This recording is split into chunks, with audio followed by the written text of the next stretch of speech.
अटल, थोड़ी समझने की कोशिश करो बेटा। देखो जरा क्या परिस्थिति है। सब तुम्हारा साथ छोड़कर चले गए हैं, कोई नहीं है तुम्हारे साथ अभी। अकेले हो तुम तो किसके लिए लड़ रहे हो, क्यों लड़ रहे हो? सब लोगों को मुआवजा मिल जाएगा। अगर तुम जिद छोड़ दोगे तो हमें भी मुआवजा मिल जाएगा। मैं मानता हूं कि घर है, घर के साथ लगाव है, प्रेम है, लेकिन परिस्थिति को तो देखो। हम कहीं और चले जाएंगे, वहां बस जाएंगे, क्या फर्क पड़ता है? इस बात को और मत बढ़ाओ बेटा। बाबूजी, एक दिन वो भी आएगा जब हम कहीं और जाएंगे तो वहां से भी भगा देंगे। फिर कहीं और जाएंगे, फिर वहां से भी भगा देंगे। फिर कहीं और जाएंगे और फिर वहां से भी भगा देंगे। और फिर धीरे धीरे हम हमारे ही देश में शरणार्थी बनकर रह जाएंगे। वो क्या कहते हैं? हाँ, खाना बदोश। खाना बदोश? अरे कोई दोष वोश नहीं लगता है। और अटल, पहले तुम अपने अंदर का दोष ठीक कर लो। और भगवान होते हैं ना, वो प्रार्थना सुनने के लिए होते हैं, दोस्ती करने के लिए नहीं। और गरीब इंसान अपना पेट भरने के लिए होता है, देश के बारे में सोचने के लिए नहीं, समझे? देखो अटल, तुम अगर देश के बारे में चिंता करते तो मुझे अच्छा लगता, और शायद घर वालों को भी अच्छा लगा होगा। लेकिन हम डरे हुए तुम्हारे लिए, और इसीलिए हम तुम्हारे रास्ते में आके खड़े होते हैं। माँ, आप कहिए सबसे, कहिए कि हमारी दोस्ती हो गई है भगवान जी से। अब डरने की कोई बात नहीं।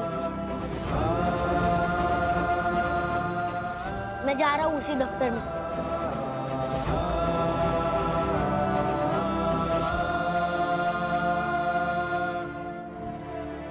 कृष्णा, क्या है ये? भगवान दोस्त बन गए, क्या बोल क्या रहा है? ये मेरी समझ में नहीं आ रहा अभी। आप समझना चाहते ही क्यों?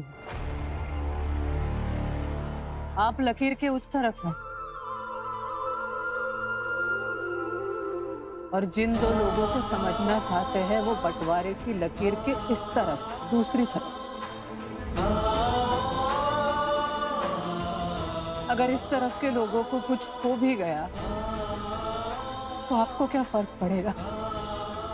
आपसे क्या लेना देना? रो क्यों रही हो? क्या हुआ है?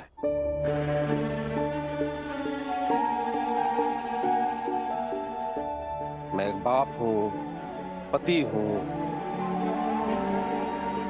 तो हक है मेरा जानने का। बंटवारे के बाद कैसा हक, कैसा अधिकार?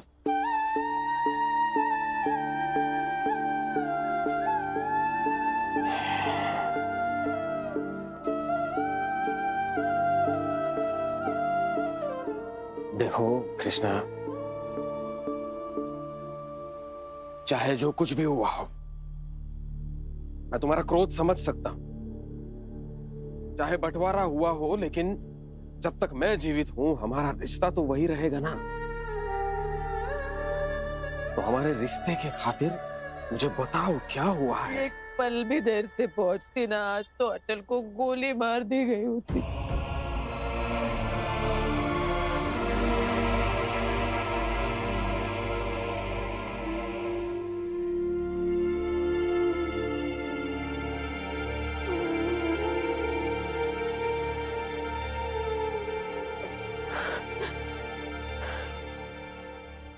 जब से पैदा हुआ है ऐसे ऐसे एक एक पल से बचता आ रहा है उसका जीवन। अटल रुकने वालों में से नहीं है। वो लड़ता रहेगा, हम घबराते रहेंगे। मुझे नहीं पता, मुझे नहीं समझ में आ रहा मैं क्या करूं।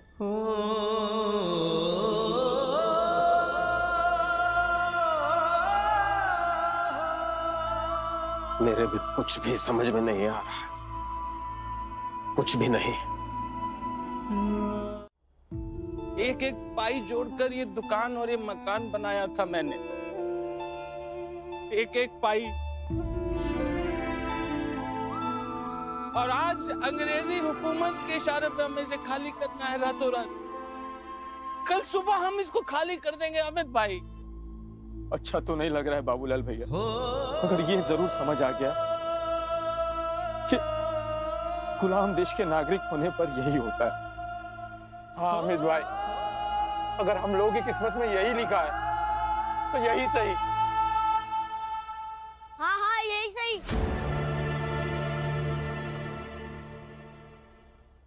अटल, अब तुम्हारे समझाने से कोई फर्क नहीं पड़ेगा। तुम्हारे कहने से या फिर हमारे कहने से क्या ही होने वाला है। मैं कुछ बोलने नहीं आया हूँ, मैं बस ये कह रहा हूँ कि कल का नाश्ता मेरी तरफ से।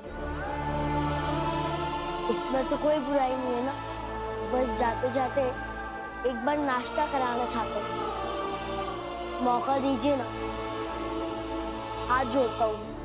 तो बोल रहा है तो कर लेंगे नाश्ता। हाँ भाई बाबूलाल, आखिरी रात है आज, तो अटल की इतनी बात तो माननी ही पड़ेगी। हाँ अटल, हम लोग कर लेंगे नाश्ता। ये ऐसे नाश्ता क्यों करवाना चाह रहा है सबको?